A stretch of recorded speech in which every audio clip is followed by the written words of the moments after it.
কাঁচা আম থাকতে থাকতে তোমরাও বানিয়ে ফেলো আম পোড়া। আম পোড়া বানিয়ে রাখলে আম পোড়ার শরবত এই গরমের মধ্যে ভীষণ ভালো লাগবে খেতে। তোমাদেরকেও মাঝে মধ্যেই দেখাচ্ছি আম পোড়ার শরবত, পুদিনার শরবত।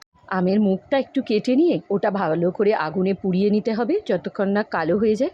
তারপর ওটা ছাড়িয়ে নিয়ে পাল্পটা বের করে আঁটিটা ফেলে দিতে হবে। আর একটু জিরে আর মৌরি ভেজে নিতে হবে, দুটোই কিন্তু খুব ঠান্ডা করে। আর ওই দুটোকে এই আম পোড়ার সঙ্গে মিক্সিতে পেস্ট করে নিতে হবে, ওর সাথে একটু লবণ আর দিয়ে দেবে চিনি।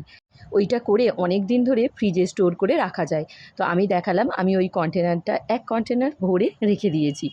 তো এখন সকলের জন্য আম পোড়ার শরবত বানাচ্ছি, সাথে একটু পুদিনা পাতাও অ্যাড করেছি। পুদিনা পাতা দিলে স্মেলটা বেশ ভালো লাগে।